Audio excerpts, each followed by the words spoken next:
Grace and peace to you. Welcome to Morning Watch. I'm Rob, one of the pastors here at White Plains. Glad to have you with us today. This is where we gather for a song and a thought for the day. I can hear the rain outside. I'm sure it's raining where you are as well.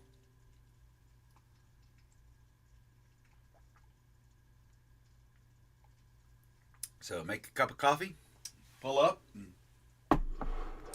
enjoy this time. Thanks for being here. Thanks for sharing and liking and all of that good stuff.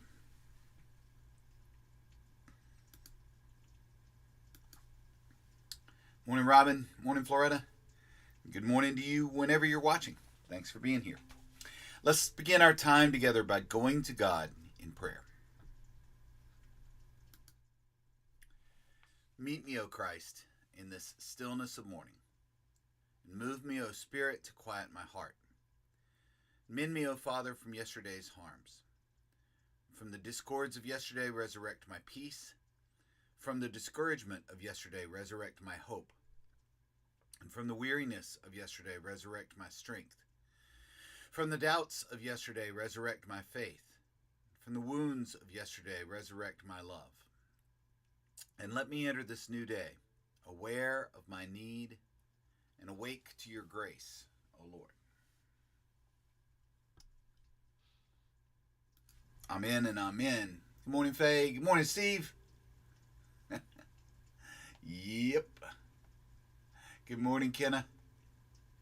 Good morning, Miss Emma. All right, thanks for being here. Here's another Bruce Cockburn song. Said all week I'd be doing some of his music. Canadian spiritual Christian songwriter. This is another one of my favorites of his, called Lovers in a Dangerous Time. Couple interesting things about this song. Number one, if you're familiar with it, you're probably more familiar with the Bare Naked Ladies version of it than, because they had a cover of it, than the original by Bruce Cockburn.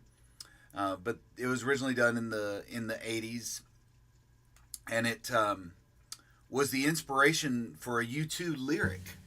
There's a line in this song that says, "You have to kick at the darkness until it bleeds daylight." And on the Rattle and Hum album, there's a song.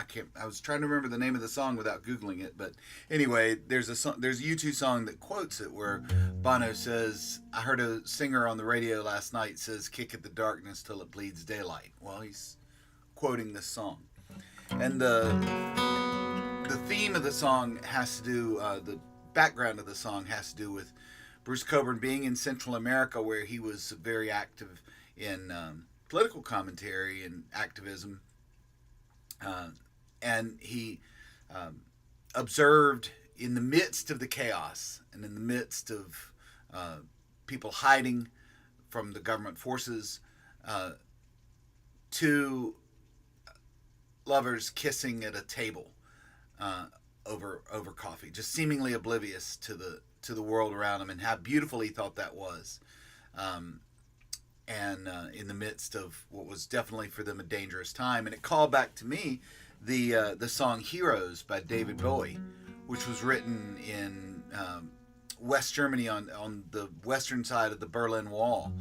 And when they were recording in a studio there, and looked out the window and saw a couple against kissing against the Berlin Wall, and that shows up in the line from "Heroes."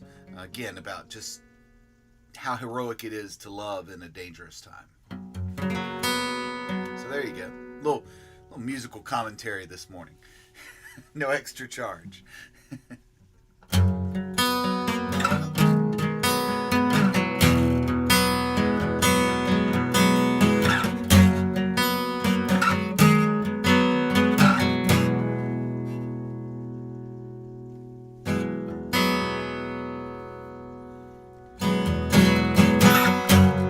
Hours grow shorter as the days go by. You never get to start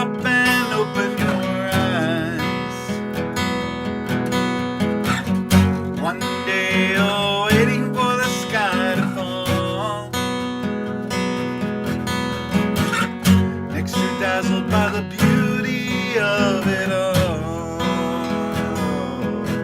When your lover's in a dangerous time.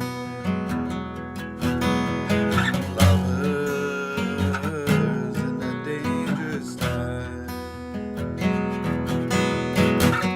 These fragile bodies of touch and taste, this vibrant skin, this hair like lace, spirits open to the thrust of grace, never a breath you can afford to waste. When your lover's in a dangerous time. Lovers in a dangerous time. Lovers in a dangerous time. When your lover's in a dangerous time. When your lover's in a dangerous time. Sometimes you're made to feel as if your love's a crime. But nothing comes having without. But nothing worth having comes without some kind of fight. You gotta kick at the darkness till it bleeds daylight.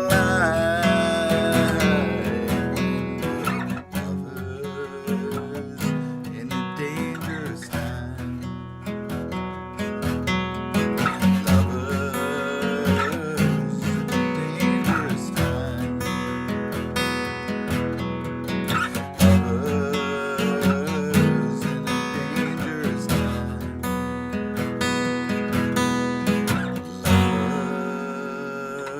Lovers in a dangerous time.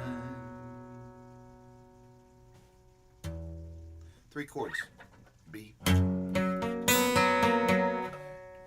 C sharp minor. A.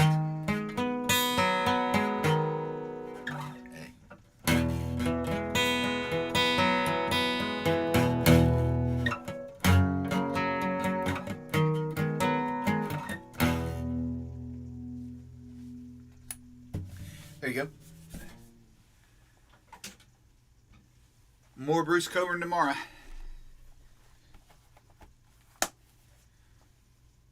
Hope you guys like these little musical journeys we go on from time to time. And we continue on with George Fox today. George Fox lived in the 1600s, member of the Friends, the Quakers, preacher, prophet, and we've been reading out of his journal what are called showings, prophetic revelations, really, of what the Lord showed him. Again, the language to me so reminiscent of Julian of Norwich, who lived a couple of hundred years before George Fox. Listen to Julian's language. And God showed me a little thing in the palm of my hand, round like a ball, no bigger than a hazelnut. I gazed at it, puzzling at what it might be. God said to me, "It is all of creation." I was amazed that it could last and did not suddenly disintegrate and fall into nothingness, for it was so tiny. And again, God spoke to me, "It lasts, both now and forever, because I cherish it." And I understood that everything has its being owing to God's care and love. We need to realize the insignificance of creation and see it for the emptiness it is before we can embrace the uncreated God in love. Right? We hear that same type of imagery and that same type of sort of prophetic revelation in Fox's writing. This is from his journal. a lot of this gets into really apocalyptic stuff as well. He writes, in the year 1648, as I was sitting in a friend's house in Nottinghamshire, I saw there as a great crack to go throughout the earth, and a great smoke to go as the crack went, and that after the crack there should be a great shaking. This was the earth in people's hearts, which was to be shaken before the seed of God was raised out of the earth. And it was so, for the Lord's power began to shake them. And great meetings we began to have, and a mighty power and work of God there was amongst people, to the astonishment of both people and priests. Remember, he got in trouble for the way that he was working with people outside of churches, and even wound up in prison for his writing and his preaching. Another journal entry says, a living hope arose in me. One morning, as I was sitting by the fire, a great cloud came over me, and a temptation beset me, but I sat still. And it was said, all things come by nature, and the elements and stars came over me, so that I was in a manner quite clouded with it. But inasmuch as I sat still and silent, the people of the house perceived nothing.